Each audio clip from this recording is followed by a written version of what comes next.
शांति। तो आज का बहुत सुंदर विषय मुझे मिला हुआ है। आज आध्यात्मिक सशक्तिकरण के द्वारा स्वस्थ और स्वच्छ समाज। आजकल हमारे ब्रह्मा कुमारीज में हर वर्ष कुछ न कुछ थीम लेते हैं और उसी थीम्स के अनुसार सारे विंग के प्रोग्राम मना आज समाज में क्या क्या प्रॉब्लम है वो प्रॉब्लम को समाप्त करके समाज एक अच्छा बने, इसके लिए ब्रह्मा कुमारी थीम लेकर के चलती। क्योंकि आजकल ये देखा गया हर व्यक्ति बीमार पड़ रहा है, समाज में अस्वच्छता फैलती जा रही। केवल अस्वच्छता मतलब ये नहीं, मन व्यक्ति का मन ही अस्वच्छ है, और जहां मन अस्वच्छ है शांति कैसी होगी, सुख कैसा होगा। इसलिए ये वर्ष की थीम बड़ी अच्छी है। तो हमें स्वस्थ बनना है और स्वच्छ बनना है। उसका आधार क्या बताया? आध्यात्मिक सशक्तिकरण, अर्थात परमात्मा जो ये ब्रह्मा कुमारी में जो ज्ञान सुनाता है उस ज्ञान को जीवन में अप्लाई करना, धारण करना, और उसी से हम क्या बनेंगे? स्वस्थ और स्वच्छ बन सकेंगे। क्योंकि इस ज्ञान को केवल सुनना नहीं, इस ज्ञान को क्या करना है? धारण करना है। इस ज्ञान को सुनना नहीं लेकिन धारण करना है।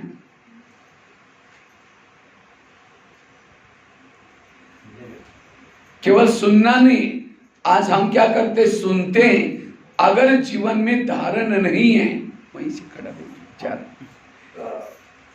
इसलिए हमें आध्यात्मिक ज्ञान क्या है? कर्मों का ज्ञान, जो हुआ अच्छा हुआ। हर व्यक्ति का पार्ट अपना अपना है। ये संसार एक खेल है, इस संसार की हर घटना रिपीट होते हैं। हर व्यक्ति क्या है? एक एक्टर है, परमात्मा इसका डायरेक्टर है। अब समझो एक्टर को किसी एक्टर को गाली देना है और गाली देता है। अब जिसको गाली दी उसके धड़कने चेक करो, बढ़ती है धड़कने। क्यों? पता है कि ये असली गाली नहीं है, हमारे दोनों का संबंध बहुत अच्छा है, लेकिन एक्टिंग कर रहे हैं। इसी तरह कई माता कहते मेरा पति सुनता ही, इसीलिए मुझे बड़ा टेंशन आता है। अरे भाई तुम्हारी सुनेगा, उसको जो स्क्रिप्ट मिला है उसका सुनेगा। पति ने गाली भी दी, क्या समझो? वाह बड़ा मजा आ गया, आज कितना अच्छा एक्टिंग इन्होंने की, कोई टेंशन नहीं। इसलिए ये इस ज्ञान को अप्लाई करो ना, जीवन में तनाव आएगा। इस नाटक के अंदर हम अटक गए हैं। जैसे कोई नाटक करने के बाद बाहर जाने के बाद स्टेज से वो कहेगा तुम मेरी पत्नी चल घर, वो कहेगा अरे भाई तुम्हारी नाटक में पत्नी थी। तो अभी ना हम किसी की पत्नी है, एक हमारा एक रोल है, उस रोल को बजाते हुए मैं उस ऊपर से आई हूँ, उस परमात्मा के बच्चे हूँ, ये भाव से चलना। इस नाटक को हम भूल गए। इसलिए तान तनाव से बचना है। क्योंकि जब व्यक्ति इस आध्यात्मिक ज्ञान को भूलता है, कर्मों को भूलता है, जो हुआ अच्छा वो भूलता है, तब मन में निगेटिव विचार चलते हैं। और निगेटिव विचार तनाव का मूल कारण है। निगेटिव विचार दुखों का मूल कारण है। जिस घर में निगेटिव विचार है वहां शांति नहीं होगी।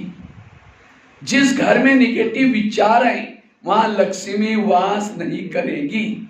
वहां पानी के मटके भी सूख जाते हैं, वहां आपस में खिटपिट रहेगी।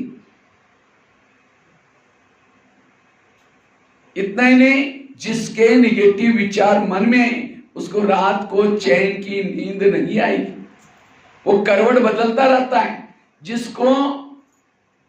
जिसके मन में निगेटिव विचार है वो शारीरिक रूप से मानसिक रूप से थक जाता है। उसका चेहरा लटका हुआ होगा, चेहरे में कोई खुशी नहीं है। इसीलिए आज कोई ईर्ष्या, कोई घृणा, नफरत, वैर, ये अस्वच्छ समाज, अस्वच्छ। तो अब हमें स्वच्छ बनना है। और जो खुद कान से निगेटिव सुनता है, मुख से निगेटिव बोलता है, आंखों से गलत देखता है, जहां अस्वच्छता है वहां अशांति है, वहां दुख है। और इसे शरीर की भी बीमारी है। वो कर्म योगी नहीं बन सकता, बैठ करके ध्यान नहीं लगा सकता, सारा दिन वही निगेटिव चिंतन। और जिसका निगेटिव चिंतन है, विरल चिंतन है, ये काम क्रोध विकार पैदा होते। और हर इंसान में अब विकार है, और जहां निगेटिव चिंतन है वहां गुण और शक्तियां नहीं होगी। सहन शक्ति नहीं होगी, परखने की शक्ति नहीं होगी, निर्णय शक्ति नहीं होगी, और इसीलिए गलत बोलता है, फिर पश्चाताप करता है। आज जेल बढ़ते जा रहे, पुलिस स्टेशन बढ़ते जा रहे, हॉस्पिटल बढ़ते जा रहे, और हम क्या बोलते हैं? विकास हो रहा है हमारा। काय का विकास हो रहा है? आज सिटी में, सिटी को तो स्मार्ट बना रहे हैं, लेकिन रहने वाले तो बिगड़ते जा रहे हैं। वो सिटी का क्या फायदा? स्मार्ट है तो रहने वालों को स्मार्ट। क्या सतयुग स्मार्ट सिटी नहीं थी? रहने वाले भी स्मार्ट थे और सिटी भी। हम कहते अभी विकास हो रहा है, विकास पहले था, विकास नहीं, अब हम विनाश की तरफ जा रहे हैं। आज हम भौतिक विकास को कर रहे हैं, लेकिन आज गांव में लाइट आ गई, लेकिन आत्मा की लाइट सबकी बुझी पड़ गई। अब गांव की सड़क तो हो गई, लेकिन परमधाम की सड़क, अपना असली घर की सड़क तो किसी को पता ही। इसलिए पॉजिटिव बनना, सकारात्मक बनना। जिसके मन में प्रमाण से ज्यादा विचार चलते हैं, उस व्यक्ति का दिमाग हमेशा गर्म रहता है, और जिसका दिमाग गर्म रहता है उसके दिमाग में केमिकल उतरते हैं, शरीर की बीमारियां बढ़ती जा रही। जितना भी आप हॉस्पिटल खोलते रहो, नई नई इन्वेंशन करते रहो, बीमारियां बढ़ती ही जा रही। बीमारियां बढ़ने का कारण है मन निगेटिव बन रहा है। उसके लिए कोई दवाई टेबलेट नहीं दे रहा है, कोई इन्वेंशन करके नई नई बीमारी और बढ़ रही। इसलिए कहते हैं ना, जिसका पांव गरम, पेट नरम, दिमाग ठंडा, वहां कोई डॉक्टर की जरूरत नहीं। वैसे तो बोलते हैं वहां कोई डॉक्टर है, उसको मार दो डंडा। अर्थात डॉक्टर की जरूरत नहीं है, लेकिन आजकल उल्टा होता है। रहना तो चाहिए क्या? अगर हेल्दी वेल्दी हैप्पी बनना चाहते हो, पाँव को हमेशा गर्म रखो, पेट को हमेशा नरम रखो, और दिमाग को कैसे रखो? ठंडा। ये अपनी हेल्थ को अच्छा बनाने का फार्मूला है। लेकिन आजकल फार्मूला उल्टा हो गया। पाँव रहते ठंडे और दिमाग रहता है गर्म। पाँव ठंडे क्यों? वॉकिंग करेंगे नहीं, पैदल चलेंगे नहीं, और जो वॉकिंग नहीं करता, पैदल नहीं चलता, तो क्या हो जाता है? ब्लड सर्कुलेशन नहीं होता। जितना ब्लड सर्कुलेशन कम, उतना बीमारी का मूल कारण। आजकल योगासन वगैरह ये क्यों सिखा रहे? ताकि ब्लड सर्कुलेशन होते रहे। आज कई क्या करेंगे, कई को सोचेगा वॉकिंग करेंगे, समझेंगे इनके घर में कुछ भी नहीं है, ये क्या है? गरीब है। दिखाने के लिए गाड़ियों में चलेंगे, स्कूटी में चलेंगे।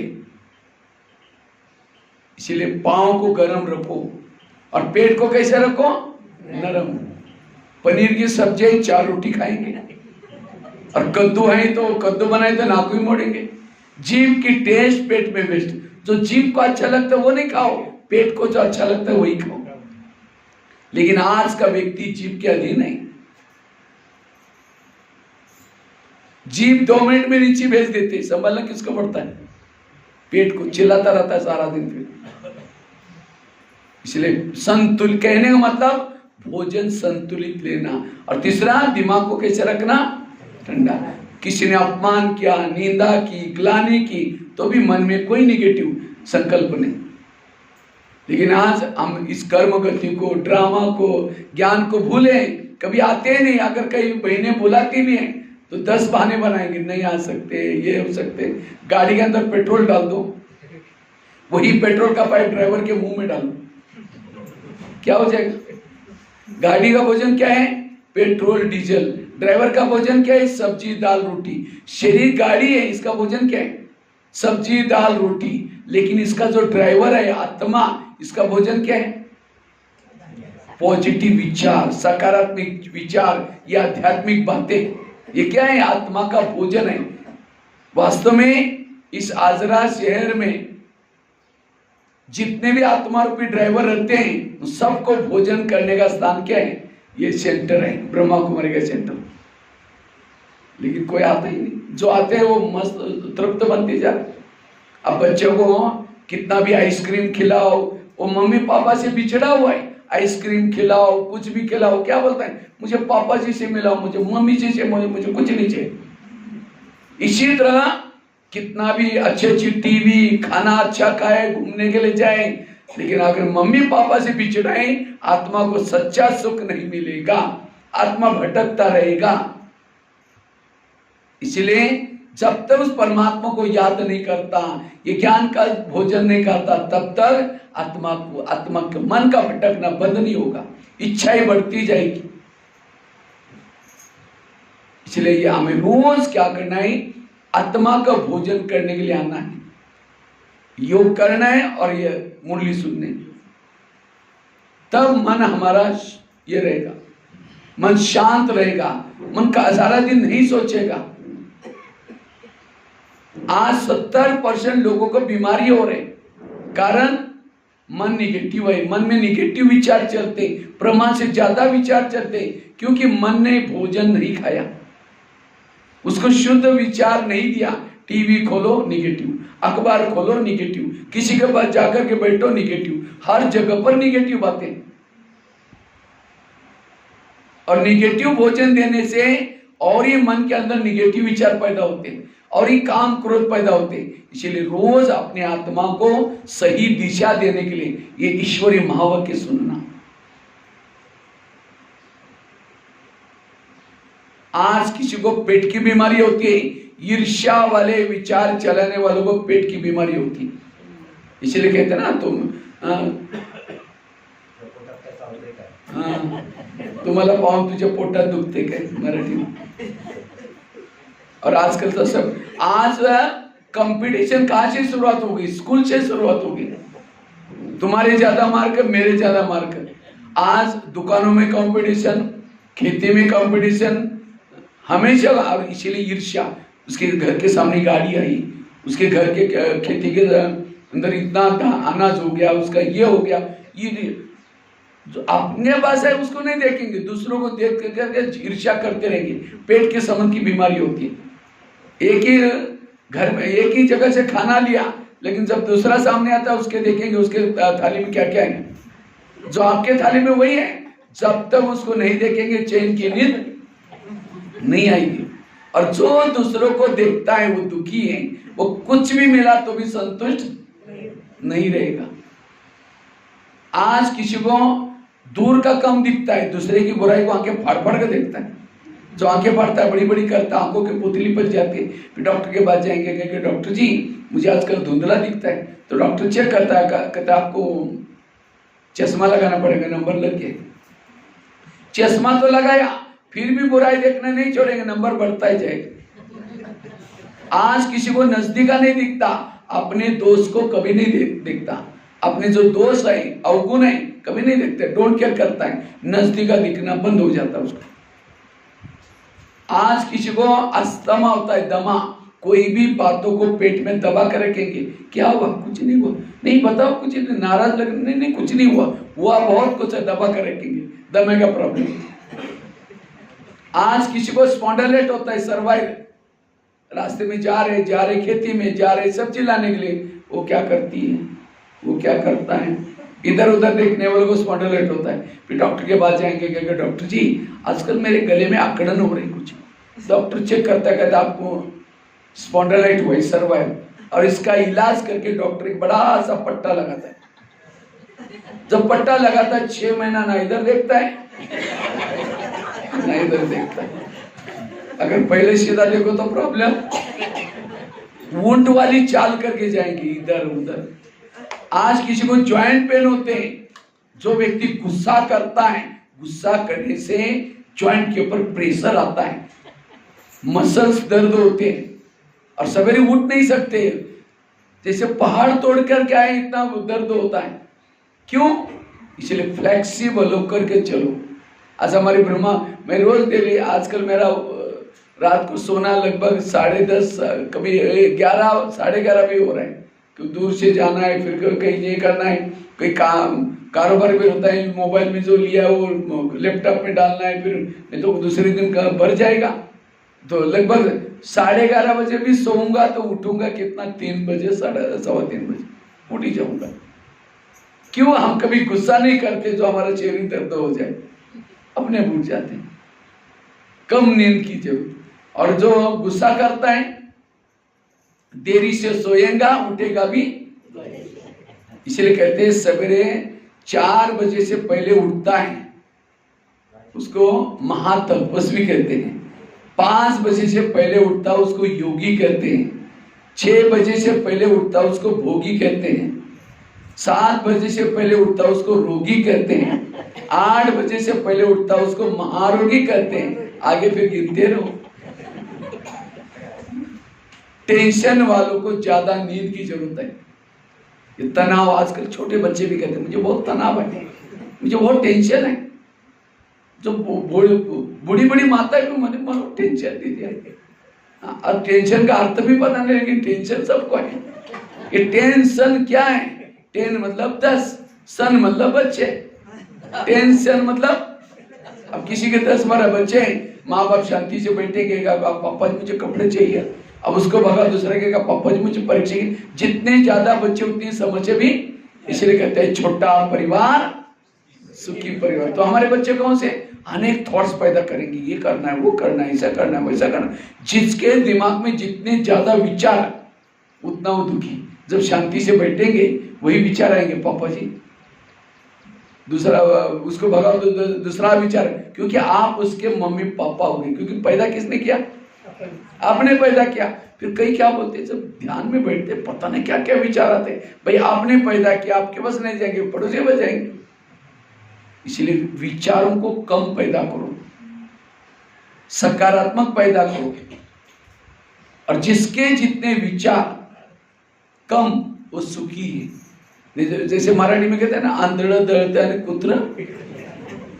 हम क्या करते हैं, थोड़ा सा ध्यान लगाते हैं, योग करते हैं, थोड़ा यहाँ करके जाते हैं, सेवा करते हैं, और सारा दिन निगेटिव सोचेंगे, जितना कमाया था बल खत्म।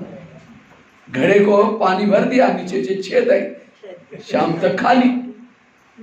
इसलिए मन के छेद को बंद करो। एक शिष्य था, गुरुजी के पास जाता, कहते गुरुजी मैं बहुत अध्ययन करता हूँ, दान पुण्य करता हूँ, पठन पाठन करता हूँ, शास्त्र पढ़ता हूँ, लेकिन मुझे कुछ अनुभव नहीं हो रहा है, न परमात्मा अनुभव, न आत्मा अनुभव, न शांति।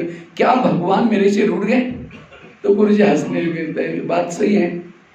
3-4 दिन पहले मैं बगीचे में गया था, वहाँ 5-6 युवा बैठे थे और युवाओं को प्यास लगी थी। गुरुजी ने कहा सामने कुआं है, वहाँ बाल्टी है, रस्सा है, पी के चले जाना। 5-6 युवा वहाँ चले गए। उन्होंने बाल्टी को रस्से से बांधा, कुएं में छोड़ा, पानी खींचा, पानी नहीं मिला। दोबारा बाल्टी डाली, फिर खींचा, नहीं मिला। 10 बार उन्होंने बाल्टी डालते रहे, खींचते रहे, पानी नहीं मिला, छोड़ के चले गए। कुआं था, बाल्टी थी, रस्सा था, तो भी प्यासे गए। बाल्टी को छेद थी, वो बाल्टी कैसी थी? छेद वाली। गुरुजी ने कहा यही तुम्हारे अनुभव का न होने का कारण, तुम अपने छेद को। इसी तरह हम, वो तो कुएं के पास गए, हम कहाँ हैं? सागर के पास। हमारे पास बाल्टी भी है, कौन सी? मन। बुद्धि रूपी रस्सा भी है, मेहनत भी करते आते हैं डालने के लिए, लेकिन तो भी प्यासे है। क्यों? मन को छेद है। अपने मन के छेद को बंद करो। मुझे लगता है आज की मुरली चल रही थी। आज जो हमारे ऊपर प्रभाव है माया का, व्यर्थ संकल्प का प्रभाव था ना मुरली। मैं अभिमान, मुझे पूछा ही नहीं, मुझे बिना पूछे क्या? पूछ की पूछ। और जिसको मैं बन की पूछ है, वो सब त्रेता युग में चले जाते हैं। क्योंकि पूछ वाले लोग कहाँ है? कौन से युग में आते हैं? सतयुग के एक भी गोपिकों को पूछ नहीं है। क्यों? वो निरहंकारी है। अगर आपको सतयुग में आना है, अपने मैंपन के पूछ को काटो। पूछा ही नहीं, ये नहीं, संकल्प चलेंगे, वेस्ट जाएगा। इसलिए व्यर्थों से मुक्त बनना, सकारात्मक बनना, पॉजिटिव बनना, तब आपकी हेल्थ अच्छी रहेगी। आज किसी को शुगर होती, शुगर कोई मीठा खाने से नहीं होती। शुगर का कारण है टेंशन। क्या टेंशन? मैं इसका पति हूँ, मैं इसकी सास हूँ, मैं इस घर का मालिक हूँ, मैं इसकी माँ हूँ. मराठी में कहते ना, मी याला शिकवलं, सवरलं, लहानाचं मोठं केलं, जेव्हा याचं लग्न झालं आपल्या बायकोच माझं ऐकतच नाही. आता माझी अशी हालत आहे, भविष्यामध्ये माझं काय होणार आहे. शेजारचे जाऊन रडत बसते, मनामध्ये रडते. इसके कारण क्या होता है? शुगर. तो शुगर होगी तो क्या करेंगे? मीठा खाना बंद करेंगे, टेंशन में आना बंद नहीं करेंगे. बच्चे ने ग्लास गिराया, इतना गुस्सा करेंगे, तेरे को अक्ल नहीं, तुम कमा के लाओ तो पता चलेगा. ग्लास था 10 रुपए का, गुस्सा करेंगे, हार्ट में प्रॉब्लम आएगा, 10 लाख रुपए का ऑपरेशन करना पड़ेगा. और ग्लास कितना रुपए का था? 10 रुपए का था. इसलिए कुछ भी होता है पॉजिटिव बनो. क्या गुस्सा करने से ग्लास जुट जाएगा? इसलिए व्यर्थों से मुक्त बनना.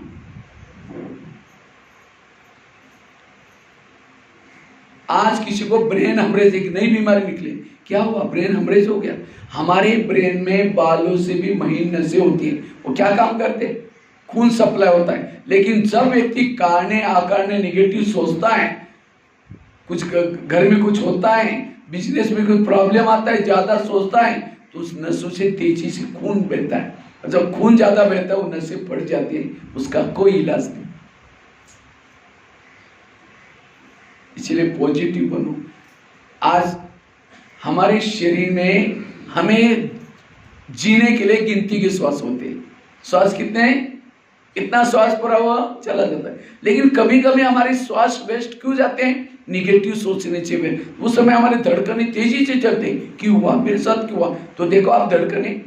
इसलिए जितना मेडिटेशन करेंगे, योग लगाएंगे, कम सोचेंगे, आपकी आयु बढ़ जाएगी. इसलिए कोई मरता है तो क्या बोलते हैं? इसके श्वास पूरे हो गए, मैंने वो.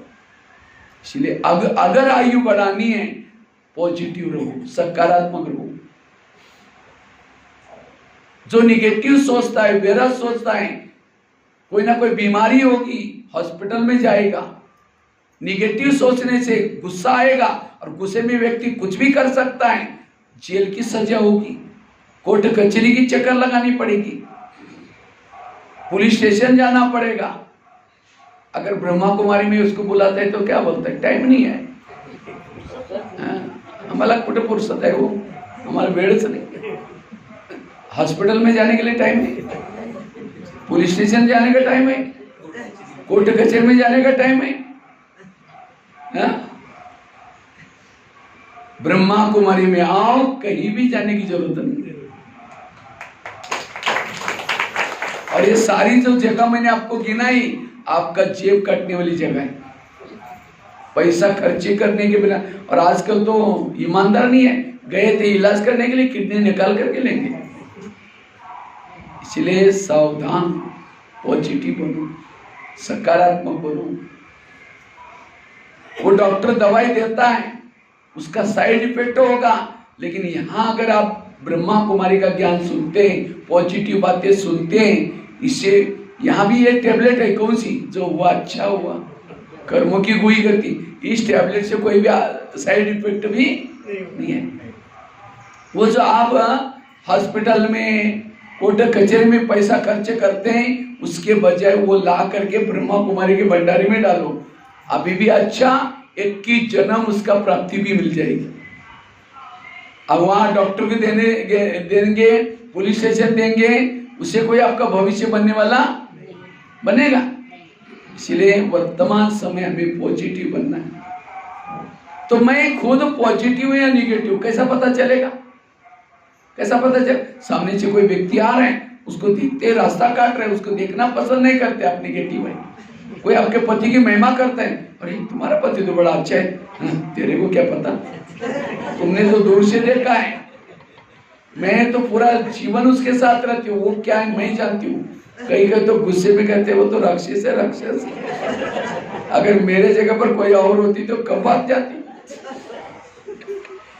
कई माता ऐसी भी बोल देते, क्योंकि इतना निगेटिव है आपस में. और जहाँ निगेटिव गुस्से में खाना बनाएंगे, कोई पानी पे मांगा, ले तेरे को आता नहीं. अब वो पानी हमारे शरीर में जाएगा, जहर बनेगा। इसलिए कहते हैं पानी तो प्यार से पिलाओ। लेकिन निगेटिव वाला, अब अमृत मंदिर का देते हैं, देने वाला प्यार से देता है, लेने वाला प्यार से। पानी था वो अमृत बन गया, और ये पानी गुस्से से दिया, जहर बन गया। खाना गुस्से से बनाएंगे, इसलिए पॉजिटिव बनो। निगेटिव वाला क्या करता है? पर चिंतन करता है, जो बातें हैं औरों को जाकर सुनाता है, फलानी ऐसी है, ऐसी है। आज किसी को सहयोग नहीं दे रहे, निगेटिव है। किसी की महिमा नहीं सुन रहे, निगेटिव है। आजकल डॉक्टर ये भी कहते हैं खुश रहो, लेकिन लोग खुश होने के लिए कहाँ जाते हैं? लाफिंग क्लब आजकल खुलते जा रहे जगह जगह पर। बगीचे में जाएंगे, हाथ ऊपर करेंगे, हाँ हाँ हाँ करेंगे, घर में आते पत्नी का मुंह देखते चेहरा डाउन हो गया। डॉक्टर आजकल ये भी कहते हैं खुश रहो, लेकिन उसके लिए, खुश रहने के लिए, टेंशन मुक्त बनने के लिए कोई टैबलेट देता है? इसलिए जीवन की समस्याओं का समाधान करना है, ज्ञान से करना है। जैसा चश्मा पहनोगे वैसी दुनिया दिखती है। अगर नेगेटिव का चश्मा पहनेंगे तो नेगेटिव दिखाई पड़ेगी, हरा पहनेंगे तो कैसी दिखाई पड़ेगी? अगर मुझे कोई गलत दिखता है, इसका मतलब मेरा चश्मा नेगेटिव है। निगेटिव वालों के अंदर ईर्ष्या, नफरत, घृणा, वैर, ये दुर्गुण होंगे। और पॉजिटिव वालों के पास क्या होगा? सहन शक्ति, धैर्यता, सत्यता, ये वैल्यूज होंगे। इसलिए अपने आप को पॉजिटिव। डॉक्टर आजकल ये भी कहते हैं अगर हेल्थ अच्छी रखनी है तो कड़वी चीजें खाना पसंद करो। करेले खाओ, करोनीम के पत्ते खाओ, मेथी के लड्डू खाओ। करेले मतलब सब्जी की करेले की बात नहीं, जीवन माने वाली कड़वी बातों को डाइजेस्ट करो। किसी ने अपमान किया, डाइजेस्ट करो। निंदा की, डाइजेस्ट करो। लेकिन आज ऐसे करेले डाइजेस्ट नहीं होते, 10 जगह पर उल्टी करेंगे। तो हम पॉजिटिव कैसे बने, उसके लिए 4-5 बातें आपके साथ शेयर करता हूं। तो डॉक्टर तो बैठे हैं, बीमारी तो ऐसे होते ना। मैं तो कोई डॉक्टर तो नहीं, मैं तो मन का डॉक्टर हूं, ये तो तन के डॉक्टर हैं। इसलिए जड़ से अगर बीमारी को ठीक करना है, पॉजिटिव। सतयुग त्रेता में लक्ष्मी नारायण हेल्दी वेल्दी थे, क्यों? उन्होंने कलयुग के अंतिम समय जो परमात्मा आया था, उस ज्ञान को लिया, ज्ञान को अप्लाई किया, मन को स्वस्थ बनाया, उनका सतयुग का शरीर भी स्वस्थ बन गया।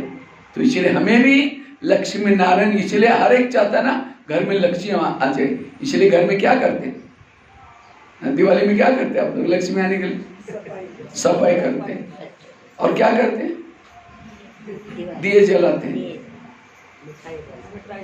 हाँ, आई लक्ष्मी आई कभी देख, मैंने तो कभी नहीं देखा। हम बचपन में लगाते थे दिए वगैरह, कभी आई नहीं। मैं सोचता रहा कब आई। अब आएगी भी कैसे, अभी समझ में क्यों नहीं आती थी? क्योंकि हमने सफाई की, फिर दिए जलाई। दिए जलाने से आजकल तो लड़ी आती है, बहुत लाइटिंग चकमक चकमक करती रहती है। पूरा शहर में लाइटिंग लगाते हैं, पूरा जगमग होता है। लक्ष्मी का वाहन है उल्लू, जिसको मराठी में कहते हैं गुबड़। और गुबड़ उल्लू को रात को दिखता ही नहीं, लाइट में नहीं दिखता। फिर फटाका बजाएंगे तो उल्लू घबरा करके कहीं और चला गया। अगर सचमुच लक्ष्मी आना चाहते हैं तो क्या करना चाहिए? पूरा शहर की लाइट बंद करके, दरवाजा खोल करके बैठो। उस समय अमावस्या भी होती है ना, तो उस समय अमावस्या के समय अंधेरे में तो खास आती है, लेकिन बिल्कुल लाइट, सारी लाइट बंद करके चुपचाप बैठो। हर एक के घर में लक्ष्मी आती है। लेकिन हमने क्या किया? पूरी लाइट लगाई और पटाखे बजाने शुरू किया। उल्लू घबरा करके गया और चला गया, उसको दिए। ये है येड्याचा बाजार, सगळे येडे। कौन सा दीपक? आत्मा का दीपक जला दो। कौन सी सफाई करो? ईर्ष्या, घृणा, नफरत, इसकी सफाई करो। कहा कुछ, किया कुछ। इसलिए अगर हम अपने आप को पॉजिटिव बनाना है, स्वस्थ स्वच्छ बनाओ, शरीर को स्वच्छ बनाओ, मन को स्वच्छ बनाओ, कान को स्वच्छ बनाओ। कोई निगेटिव सुनाता है, और क्या हुआ? उठ के भी जा रहे हैं, बैठो ना, चाय पानी पी के जाओ, बताओ ना क्या हुआ, और ध्यान से सुनेंगे। तो पॉजिटिव बनने के लिए 4-5 बातें शॉर्ट में आपको सुनाता हूँ। अभी राखी बांध रहे, तो आप कौन सी राखी बांधेंगे? मुझे आपसे पॉजिटिव बनना है, मैं कभी भी नेगेटिव नहीं सोचूंगी, क्योंकि नेगेटिव वालों के अंदर क्रोध की उत्पत्ति होती है। मैं तो भारत के 12,000 स्कूलों में गया हूँ, और जब स्कूलों में जाता हूँ सामने बच्चे बैठे रहते हैं, बच्चों को मैं कभी पूछता हूँ, बच्चे ये बताओ इसमें से गुस्सा किसको किसको आता है? झूठ बोले कौवा काटे, 95% से भी ज्यादा सारे बच्चे हाथ खड़ा करते, छोटे बच्चे भी ऐसे करते। तो टीचर को मैं कहता हूँ, ऐसे हम स्टेज पर बैठते हैं, मैंने कहा सर ये क्या है? जब मैं ऑफिस में होता हूँ तो उस समय टीचर बड़ा मेहनत करते हैं, हमारा स्कूल स्टाफ बड़ा अच्छा है, बहुत नंबर हमारा लगभग बोर्ड में अच्छा नंबर आता है, हमारे स्टाफ भी बड़ा अच्छा है, नंबर 1 का हमारा जिले में स्कूल है। लेकिन जब मैं क्रोध करने वाले बच्चों को जो हाथ कर, हमने कहा सर ये क्या है? आप तो बोल रहे हैं हमारा स्कूल अच्छा है। मैंने कहा ये क्रोध के ऊपर कुछ सिखाया नहीं? कहते वो सर कहते हमको भी गुस्सा आता। आज गुस्सा यही जीवन की सभी समस्याओं का कारण है। राम, हनुमान, गणेश ये जो पढ़ाई पढ़ी थे उनके ऊपर उनको ये भी बातें सिखाई थी कि काम क्रोध के ऊपर कैसे जीत प्राप्त करना है। लेकिन आज केवल बच्चों को किसी ने पढ़ाते हैं। अच्छा, अच्छी स्कूल किसको बोलते हैं? जिनकी टाई अच्छी है, बिल्डिंग अच्छी है, बसें अच्छी है, रिजल्ट ज्यादा है, फीस ज्यादा है, हम समझते हैं अच्छी स्कूल। मैं तो मानता हूँ अच्छी स्कूल वो है जहाँ चरित्र सिखाया जाता है। कई बार मम्मी पापा को कहता हूँ थोड़ा बच्चों को संस्कार सिखाओ ना। मम्मी पापा क्या बोलते हैं? हम बहुत पैसा भरते हैं, फी बहुत ज्यादा देते हैं, वो संस्कार देने का काम टीचरों का है। अब कई बार मैं टीचर को कहता हूँ थोड़ा सर संस्कार सिखाओ ना बच्चों, कहते हमारा काम है पोर्शन पढ़ाने का, सिलेबस पढ़ाने का, वो काम है उसके मम्मी पापा का, वो इधर उंगली करे वो। इसलिए अब हमें खुद को संस्कार। आजकल के मम्मी पापा बच्चों से परेशान है, क्यों? मोबाइल के बिना रहता ही नहीं, बोलते हैं मेरा बच्चा मोबाइल के बिना रहता ही नहीं। मैं कहता हूँ गुरु को नहीं, अब माँ तो गुरु है इसकी। आज शिवाजी महाराज में पैदा हुआ, क्यों हुआ? क्योंकि जब शिवाजी महाराज की आत्मा गर्भ में थी, जीजा माता के ग्रंथ पढ़ती थी, अच्छे साहित्य पढ़ती थी, दान पटा चलाती थी, और गर्भ के संस्कार उसने सीखे, इसलिए एक शूरवीर पैदा हुआ। लेकिन आजकल की मम्मी जब बच्चा 9 महीना गर्भ में है, फेसबुक चलाते, व्हाट्सएप देखते, यूट्यूब को, वो सारे गलत संस्कार उसने सीख लिया। और इसलिए केवल बच्चों को पैदा करना हमारा ये नहीं है। आजकल के मम्मी इतना लाडला बनाया, अगर टीचर ने मारा उसको झगड़ा करने के लिए जाएंगी, क्या मेरे बेटी को बेटे तुमने खाना खिलाया, क्यों मारा? और ही जाकर आपका काम है उसको पैदा करना, उसकी पालना करना। गुरु का काम है संस्कार देना। पहले जमाने में बच्चे लेट आते थे, होमवर्क नहीं करते थे, टीचर सामने बुला करके हाथ पे छड़ी मारते थे। क्यों? हाथ के अंदर एक्यूप्रेशर के पॉइंट है, जब टीचर छड़ी मारता है वो पॉइंट दब जाते, बुद्धि खुल जाती है। इसलिए कहते भी थे छड़ी लगे छम छम विद्या आई गम गम। लेकिन आप जब छड़ी मारता है वो क्या बोलता है? सर बाहर फिर देख लूंगा, क्योंकि मम्मी पापा ने लाडला किया।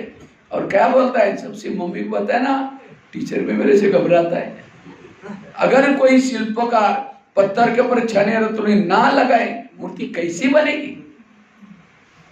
इसलिए सहनशील बनो, बच्चों को भी और टीचर को शाबाश की दे, क्या थैंक यू सर, अच्छी तरह ध्यान रखना इसका।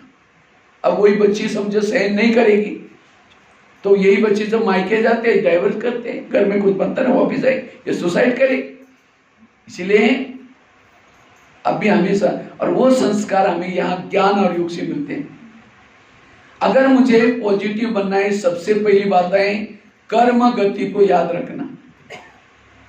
जितना कर्म गति की गहराई में जाएंगे आप स्वस्थ रहेंगे, आपका मन पॉजिटिव बन जाएगा।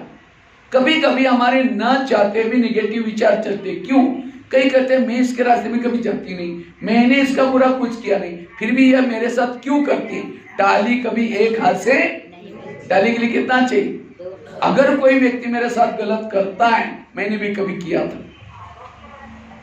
आप एक बहुत बड़ी संसार की सीक्रेट बात आपको सुनाता हूं। आपके घर के जितने लोग हैं, आपके रिश्तेदारी, पड़ोसनी, ऑफिस वाले, कोई आपको देने के लिए है, कोई आपसे, और जिन्होंने इस लेने देने के गणित को समझा, उसको कभी भी तान तनाव टेंशन नहीं आएगा।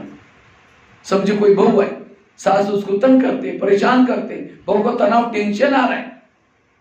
अगर सास और बहू का पिछला जन्म दिखाई जाए तो आज जो बहू है पिछले जन्म उसकी सास थी, और जो सास है वो बहू थी। इसीलिए कहते ना, सास भी कभी बहू थी, एक फिल्म बनी थी।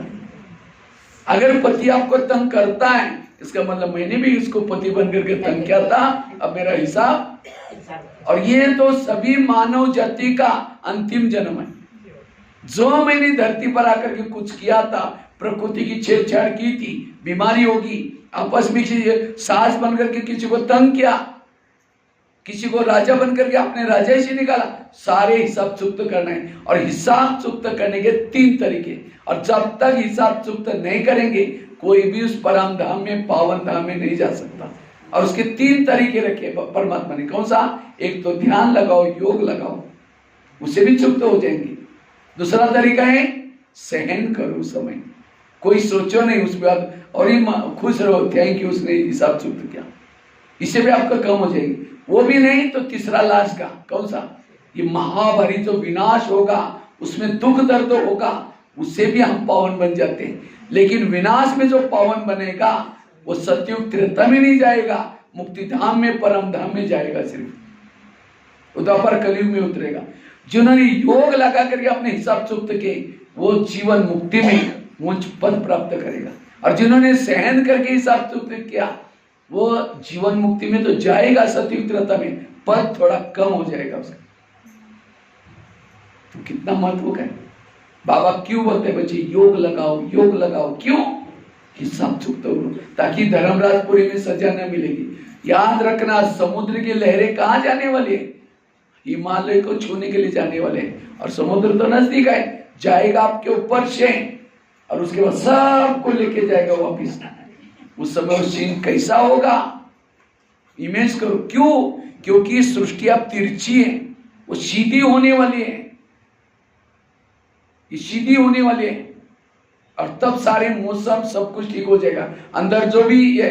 और भारत का जो विनाश है, अर्थक्वेक, डैम फटेंगे, अतिवृष्टि, जब विदेश में जो बॉम्ब्स गिरेंगे, उसका जो धुआं, पोल्यूशन, लगातार बरसात होगी यहाँ। और यहाँ हिंदू आपस में लड़ेंगे, गृह युद्ध भारत में। क्यों यहाँ बॉम्ब क्यों नहीं गिरेंगे? क्योंकि आने वाला सतयुग यहीं होगा। और सतयुग में अगर बॉम्ब गिरेंगे परमाणु यहाँ, तो देवी देवता खाएंगे क्या फिर? इसीलिए यहाँ कोई बॉम्ब नहीं गिरने वाला, बस 2 बातों से विनाश होने। इसलिए अब वो दिन ज्यादा समय नहीं है, इसीलिए अब अपने आप को कभी डिस्टर्ब नहीं करना है, हमेशा पॉजिटिव रहना है। पॉजिटिव वाला रेत में भी पानी निकाल सकता है, हर व्यक्ति के साथ एडजस्ट होकर के रह सकता है। हमें पति को छोड़ना नहीं, सास को छोड़ना नहीं, उसी जगह पर रहो, पॉजिटिव बनकर रहो। सतयुग में भी पति मिला था, और सतयुग में पति देवता था। और उस समय कहाँ रहते थे आप सभी? दिल्ली में रहते थे। वो पति महाराजा कुमार था, सोने के महल थे, पुष्पक विमान था, उसके सिर पर सोने का मुकुट था। लेकिन उस पति के कारण बाबा मिला, ये ज्ञान मिला है। और सतयुग का, संगम का पति कहाँ रहता है? आजरा में रहता है, कोल्हापुर जिले में रहता है। भले महाराष्ट्रीय नहीं, टोपी पहनता है, शराब पीता है, मारता है, पीटता है, लेकिन उसके कारण कौन मिला है? इतना अच्छा ज्ञान मिला है, बाबा मिला है। और इस ज्ञान के कारण 21 जन्म के पति मिलेंगे। तो सतयुग का पति अच्छा है या अभी का पति अच्छा है? कौन सा पति अच्छा है? और ही बोलना चाहिए बाबा ऐसे पति 5000 साल के बाद भी जरूर देना, भले वो शराबी हो, कैसा भी हो। आपने नजर बदलो, सोच को बदलो। सतयुग में भी आपको बच्चे थे, वो राजकुमार थे, बड़े प्यारे थे, दिखने में सुंदर थे, कहना मानते थे, लेकिन उन बच्चों के कारण बाबा थोड़ी मिला। और अभी के बच्चों के कारण बाबा मिला है। सतयुग में भी सास थी, कभी झगड़ा नहीं करती थी, देवी थी, उस सास के कारण बाबा थोड़ी मिला है। ऐसे अपने विचार को रहो, वही अपने सोच को बदलो। इनके कारण मुझे क्या क्या मिला। सतयुग में भी शरीर था, कंचन काया था, उस शरीर के आंखों से भगवान को देखा है क्या? उस शरीर के आंखों से कानों से भगवान के भाव के सुने क्या? वो दिल के अंदर भगवान की धड़कने रहती थी, बाबा बाबा बोलता था। वो शरीर क्या काम का इतना? क्या उस हाथों से ईश्वरी सेवा किया था? इसलिए ये शरीर कैसा भी हो, ये शरीर का यादगार मूर्तियां बनेगी, शास्त्रों में लिखा जाएगा इसका गायन। ये जन्म हीरे तुल्य है, वो है गोल्डन और ये है हीरा, उससे भी कई गुना महत्व का है। इसलिए वर्तमान जीवन में कभी भी परेशान नहीं होना, हमेशा पॉजिटिव बनना है। कुंती के सामने कृष्ण जाता है, कुंती को पूछता है तुमको क्या वरदान चाहिए? सोना चांदी जो भी मांगो, तुम्हारे भक्ति का फल देने के लिए आया। कृष्ण कहता है, कुंती कहते हैं मुझे सोना चांदी नहीं चाहिए, मुझे जीवन में समस्या चाहिए। कृष्ण कहते हैं तुम क्या मांग रहे? तथास्तु, तो तुम्हारी जो भी इच्छा पूर्ण हो जाए। फिर कहा कि समस्या क्यों मांगी? कहते समस्या होगी, आप सदा मेरे साथ में रहेंगे और आप मेरे साथ में रहेंगे, यही मेरा सौभाग्य है। इसलिए हमें भी बाबा कभी कभी मुरलियों में बांधेली माताओं को बहुत याद करता है। क्यों? जिसको बंधन है, पति तंग करता है, परेशान करता है, उसको दिल से कौन याद आता है? बाबा। जितना दिल से बाबा याद आएगा उतना उसका पद भी ऊंचा। और जिन माताओं को पति तंग नहीं करता, बड़ा प्यार करता है, उनका योग किसे लगाए? पति से। कहते मेरा पति बड़ा अच्छा है, कभी तंग नहीं करता। तो पति तंग करने वाला चाहिए, प्यार करने वाला चाहिए? हाँ? जितना बॉल आएंगे उतना आप रन बनाते रहेंगे। बॉल ही नहीं, परिस्थितियां जितनी आती हैं उतना उसको खेलना सीखो, क्रिकेट खेलना सीखो। इसलिए कभी भी आपके पास कितना अच्छा ज्ञान का बैट दिया है, परिस्थिति बॉल को ऐसा मार दो, रन बनाते रहोगे, आउट नहीं होना है। इसलिए पॉजिटिव बनना, कभी भी निगेटिव नहीं। वैसे तो हम 3 बाप के बच्चे। बाप कितने हमारे? कौन सा? एक पारलौकिक परमात्मा, दूसरा प्रजापिता ब्रह्मा अलौकिक, और तीसरा लौकिक हमारा जिन्होंने शरीर को जन्म दिया। लेकिन माँ कितने हैं? 4 माएं। 4 तो 5 है। एक ब्रह्मा, दूसरी मम्मा, तीसरी लौकिक माँ, चौथी भारत माता, ये भी हमारी माँ है, और 5वां ड्रामा। कितनी माँ हुई? और माँ तो माँ होती है। माँ कभी भी बच्चे का बुरा, अगर बच्चा बीमार है, माँ उसको दवाई पिलाती है, दवाई कड़वी है, बार बार माँ बच्चा निकालता मुंह से, माँ उसका हाथ पकड़ के फिर भी चमच चूसेगी। क्यों? उससे प्यार है। इसी तरह आज ड्रामा रूपी माँ हमारे जीवन में प्रॉब्लम, समस्या लाती है, किसी लिए? आपको और मजबूत बनाने के लिए। इसलिए कभी भी परिस्थिति से घबराना नहीं, ये ड्रामा को पक्का करना। दूसरी बात, कर्म गति को पक्का करना। कर्मों से शरीर बनता है, संबंधी मिलता है। धृतराष्ट्र अंधा था, कृष्ण के पास जाता है, कहता है मुझे सजा क्यों? कहता आपने कुछ गलत काम किया होगा। कहता नहीं, कई जन्म पीछे गया। एक जन्म में धृतराष्ट्र छोटा बालक था, एक पंछी को पकड़ा, एक सुई ली, उसकी आंखें तोड़ दी, अंधा बनना पड़ा। कर्म, कर्म बड़े बलवान। लोगों से नहीं डरो, भगवान से कभी ना डरो। किसे डरो? कर्म से जरूर डरो। लेकिन आज का व्यक्ति पैसे के खातिर आंखों में पट्टी बांध जाते, कुछ भी करने के लिए तैयार है। और जब हमारे जीवन, कई बार हम ऊपर देकर कहते हैं भगवान तुमने भी आंखें बंद किया क्या? ये मेरे साथ क्या हो रहा है? वो हंसता रहता है, तुमने जब कर्म कर रहा था उस समय मुझे पूछा था, अब इसका जब फल काटने के लिए तो मेरे को याद कर रहे। इसलिए कभी भी गलत कर्म के बीज ना बोल। आजकल गर्भ में बच्ची है, बच्चे चिक करते हैं, बहुत सारी मसले निकले हैं। अब बच्ची को तो कोई पसंद नहीं करता, तो कहाँ जाएंगे? डॉक्टर के पास जाते हैं।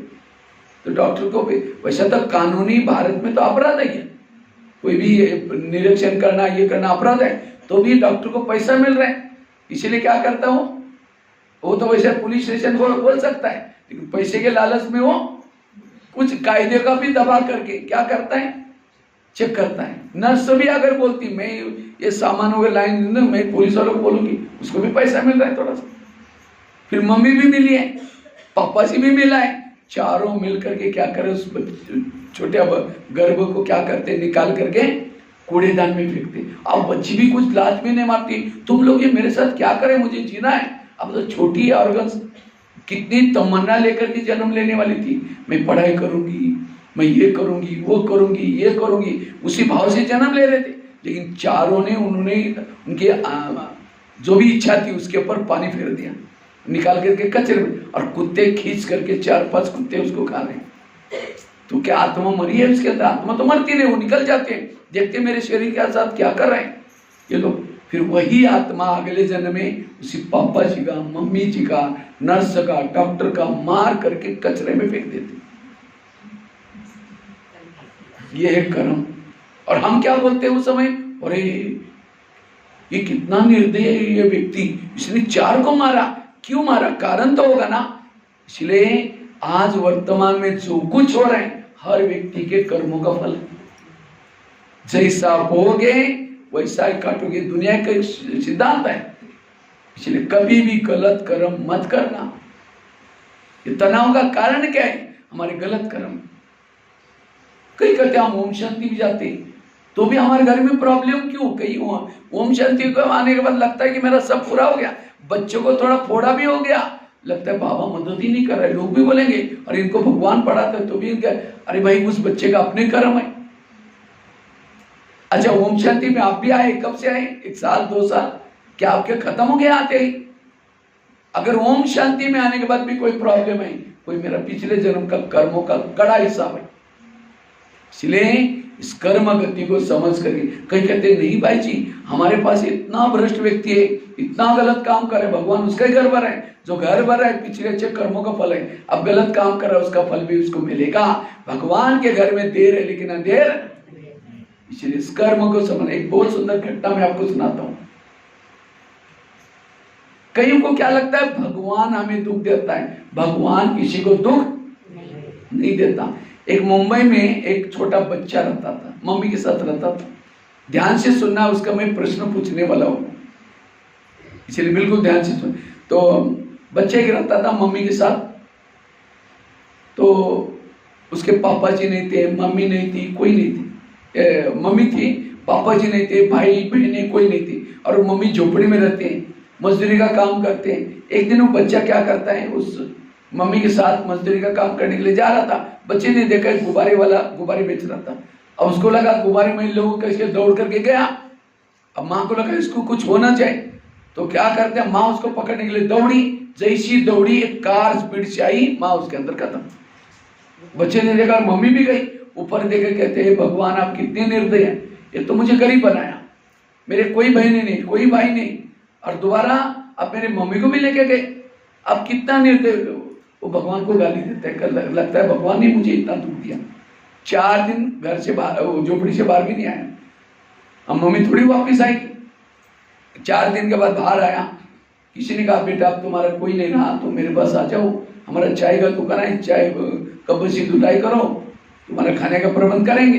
तो बच्चा रोज उनके पास जाता है। एक दिन उस बच्चे से गलती से गिलास टूट गया, इतना वो डांटता है उसको।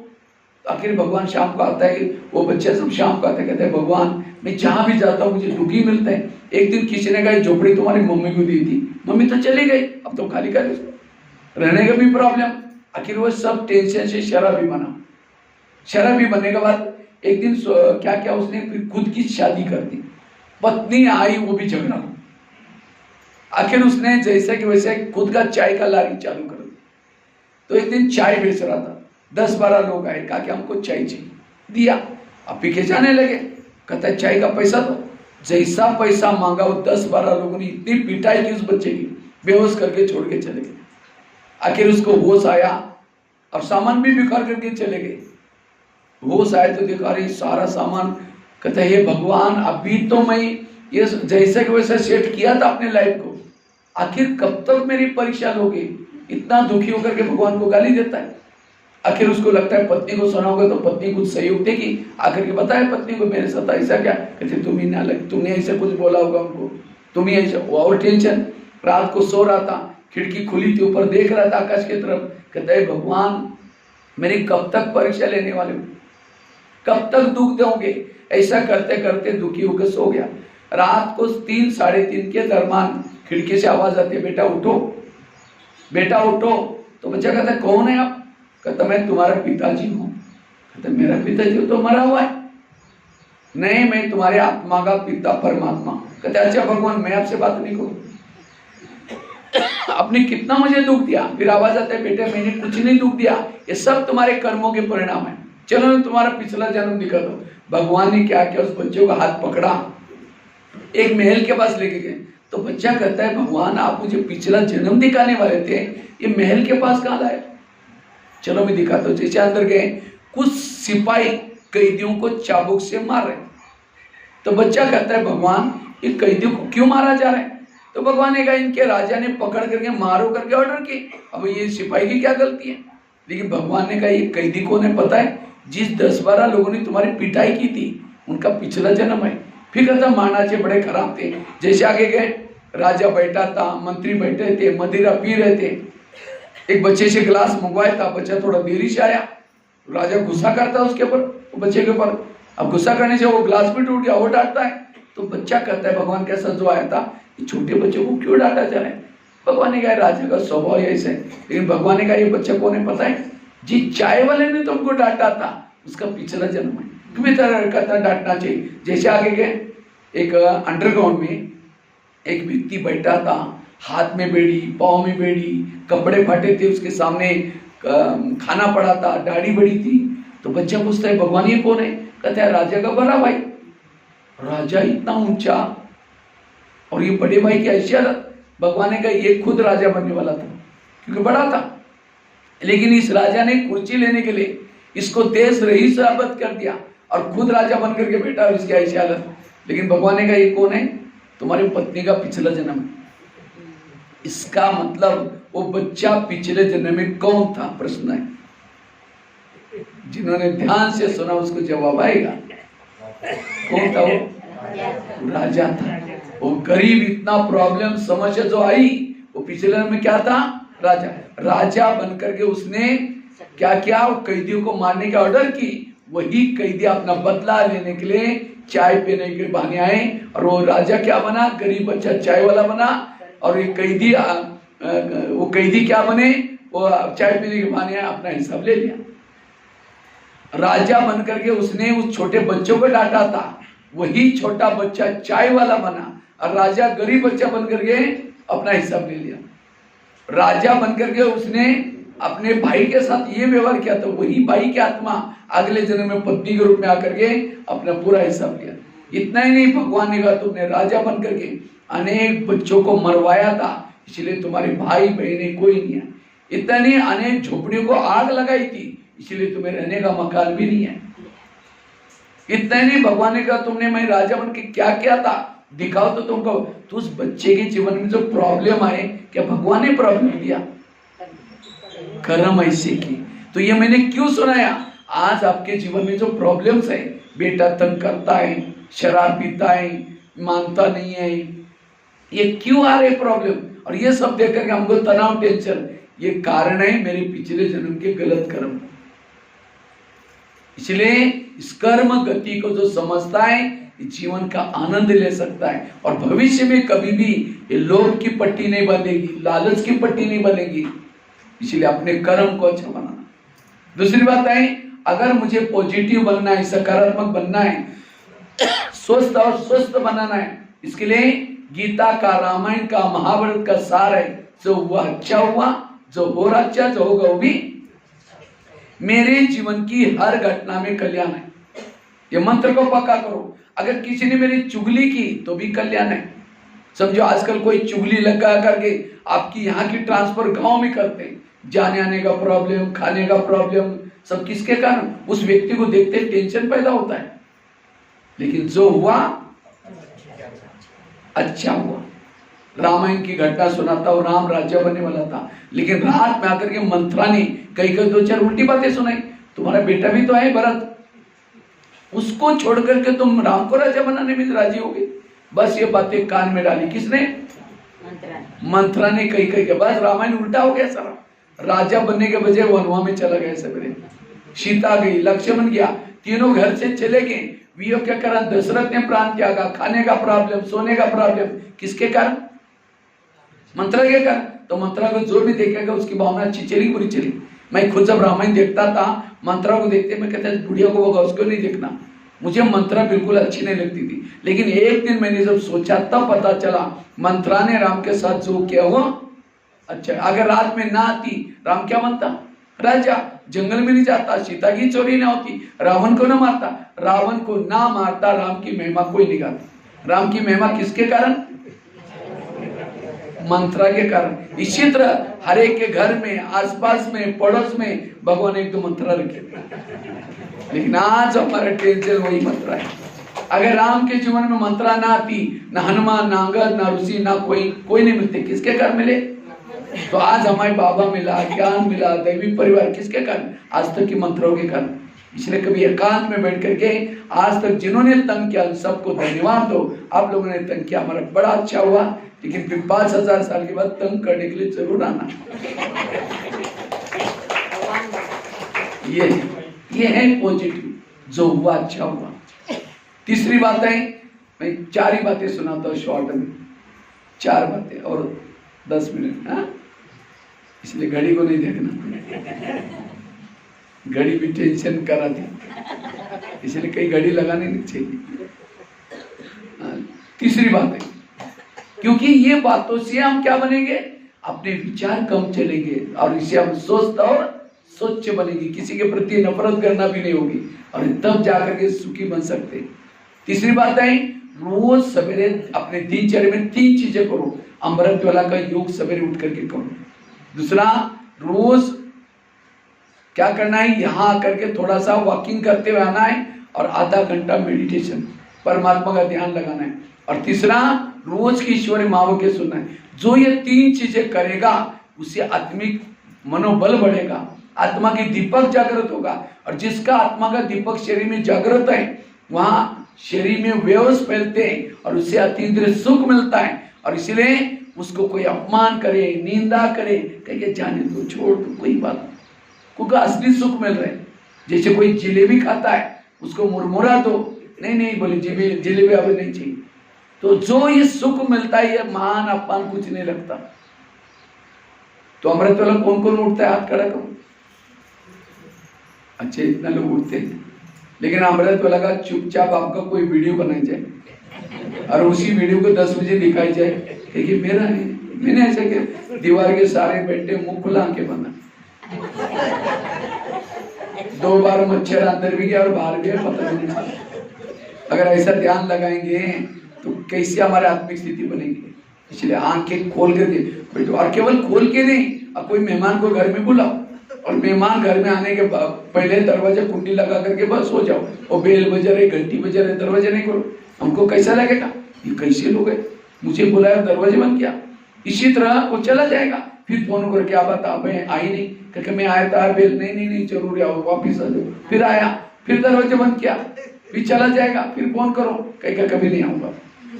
इसी तरह हम अमृत वाला उठेंगे, बाबा को कहेंगे मीठे बाबा, प्यारे बाबा आ जाओ, हम आपसे बातें करनी है, बातें करनी है। उसको तो निमंत्रण दिया और आपका खुद का दरवाजा खिड़की, तेरे द्वार खड़ा भगवान, भगत बरले जो भगत ओम से हो। इसलिए आंखें खोल करके बैठो, और केवल खोल के भी नहीं, कोई मेहमान को घर में बुलाओ और सामने बिठाओ, चेहरे की तरफ देखते रहो।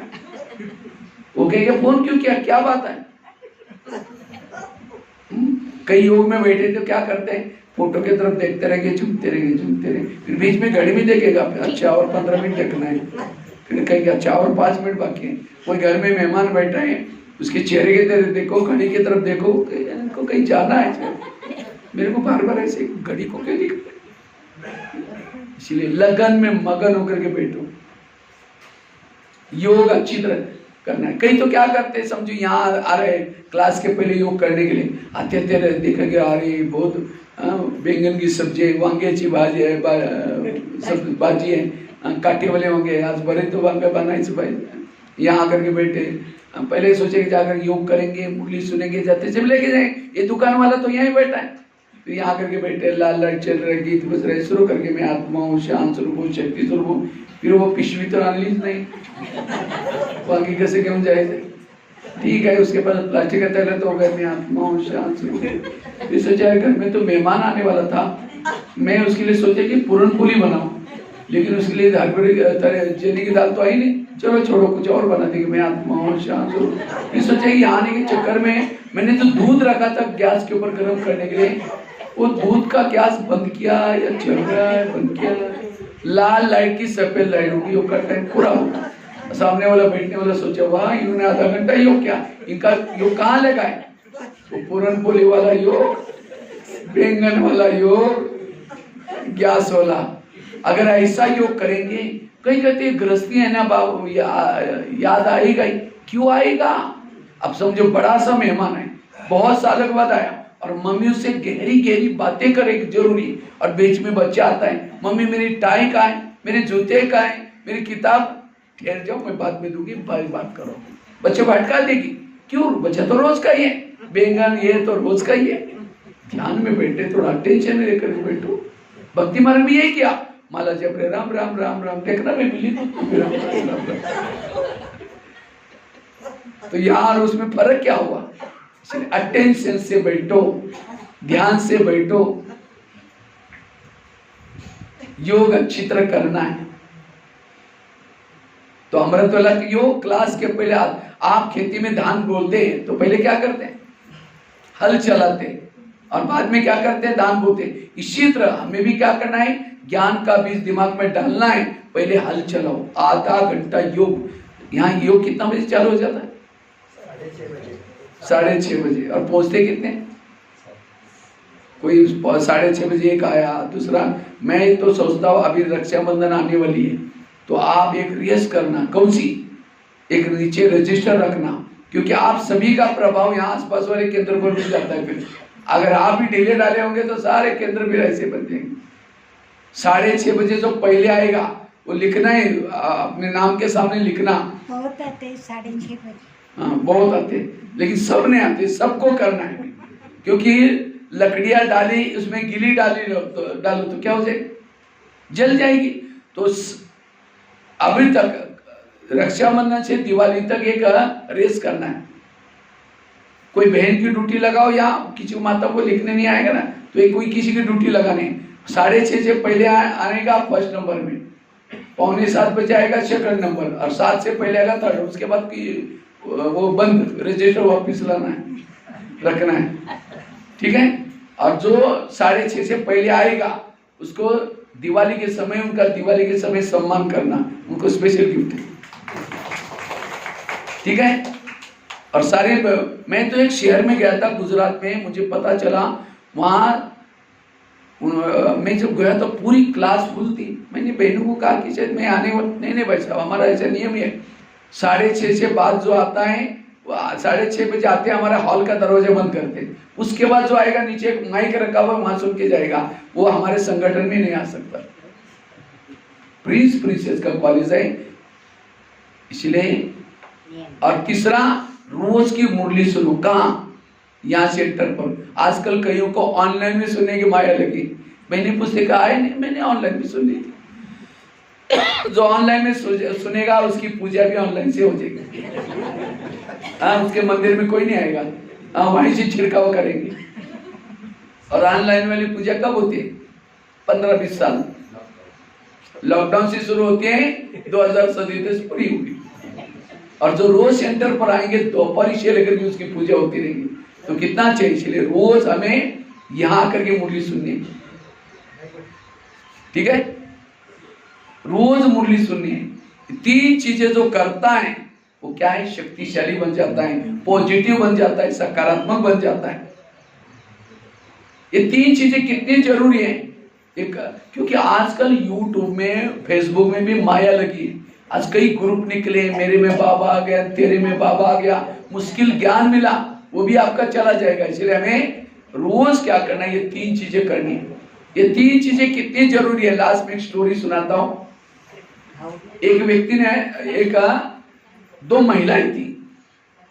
एक महिला रहती थी 2 मंजिल पर, दूसरी रहती थी एक रहती थी एक मंजिल पर, दूसरी रहती थी 2 मंजिल पर। 2 मंजिल वाली रोज अपने घर की खिड़की से पड़ोसी के छत पर देखती, तो छत पर वो कपड़े सुखाते, उसके कपड़े देख करके पति को बुलाते, इसको कोई अक्ल नहीं, कितने गंदे कपड़े, कितने मैले कपड़े, जाओ पूछ के आओ।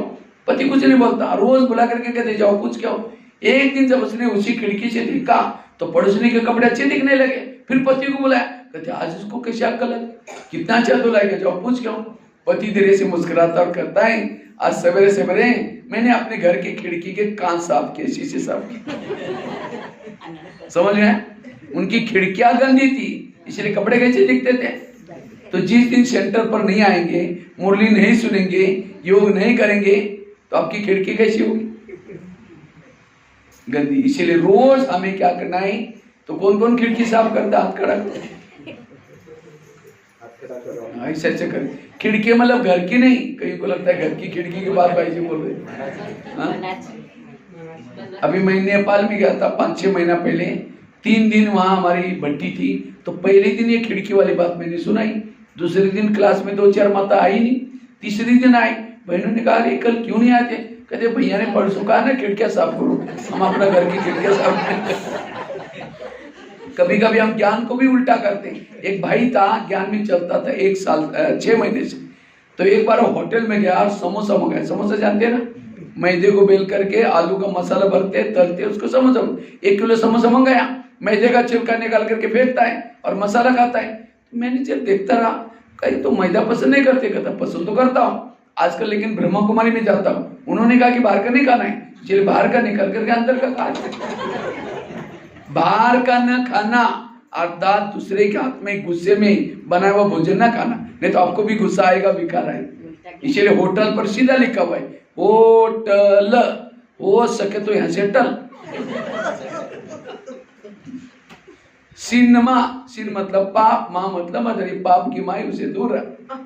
उठ खा, 3 शब्द लिखो, ट मिटा दो, बीच के दोनों शब्द पढ़ो, क्या आएगा। कैसे मुंह में डालते होंगे पता नहीं, सारे गलत बात चीज आए उसमें शब्दों में आता, इसलिए रोज खिड़की साफ करना। और लास्ट की एक बात सुने, कितनी बातें बताई। पहली बात पॉजिटिव बनने के लिए तरीका, निगेटिव से क्या क्या होता है, स्वास्थ्य कैसे बिगड़ता है, संबंध सारा बताया, लेकिन उसका इलाज क्या बताया, आध्यात्मिक सशक्त लगाना है तो क्या करना है, ड्रामा को पक्का करना है। दूसरा बताया कर्म की हुई गति बात बताई। तीसरी कौन सी बताई, जो हुआ अच्छा हुआ। चौथी कौन सी बताई, रोज खिड़की को। और लास्ट की 5वीं बात आई, निगेटिव बात को क्या बना दो, बुराई को भी अच्छाई में बदलो। अब समझिए यहाँ आए, थोड़ा देरी से घर में जाएंगे, जाते लोग बोलेंगे ओम शांति में जाते हैं, 9-9 10-10 बजे वहीं बैठते हैं, वहीं जाकर के वहीं का क्या, अभी बातें सुनते तुरंत टेंशन शुरू हो जाएगा। और यहाँ तो क्या सीख रहे, हमें टेंशन से मुक्त बनना है, तो यहाँ से पक्के करके जाओ। अब मैं घर में जाऊंगी, जाते मेरी पूजा हो जाएगी। अगर देवी को कोई पूजा करते, देवी क्या करते, वरदान देते हैं। आपको भी कोई बोलेगा, आप भी क्या दो, वरदान में हाथ से नहीं दो, और चिढ़ जाएंगे। बड़ी देवी बन के शक्ल जाकर के देख ले आए मन से, क्योंकि बाबा इनका कल्याण करना। आज हम कितनी अच्छी बातें सुन के आए, अगर ये भी क्लास में होते, उनको कितना शुगर है, कितना नशा करते हैं, कितने डायबिटीज दवाई लेनी पड़ती है, रात भर नींद नहीं आती, अगर ये भी क्लास में होते उनका भी भला होता। वो आपको बोल रहे हैं लेकिन आप ऐसे चिंतन कर रहे हैं, तब उसको लगे करे मैं थोड़ी भी बोलता था पहले, ये काली बनती थी और आज तो बिल्कुल चुप है। आश्रम के क्लास का कुछ असर हो गया इसके बाद। निगेटिव को तुकाराम महाराज विठल की भक्ति करते थे, लोगों ने मना किया तभी छोड़ा नहीं। एक दिन सभी लोगों ने पकड़ करके क्या क्या, उसके गले में सब्जी का माला पहना दी, बैंगन टमाटर आलू मटर मिर्ची, अपमान करने के लिए। मुंह काला किया, बाल उतार करके हल्दी लगाई, गधे पर बिठाया, गली गली में घुमाया, इतना नहीं घर के सामने लाया, पत्नी को बुलाया।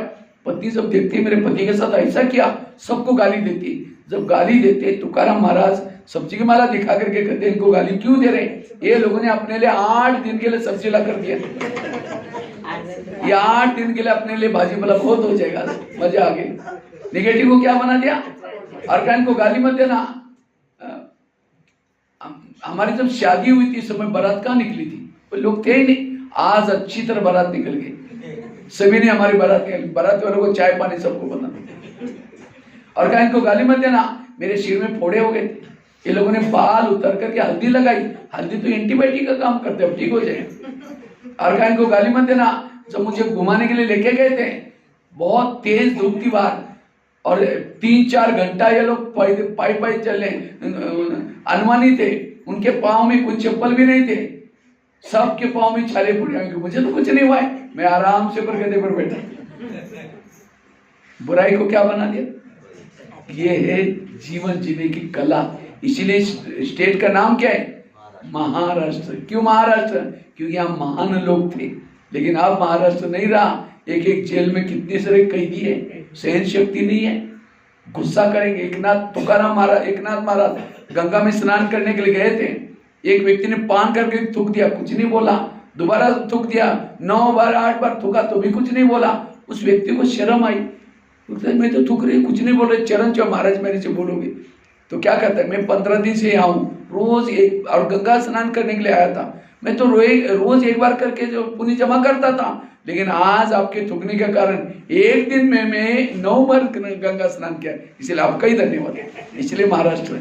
लेकिन आज दूसरे ने एक बोला, 4 बोलता है, सहन शक्ति, इसलिए पॉजिटिव बोलो, ठीक है। ओम शांति।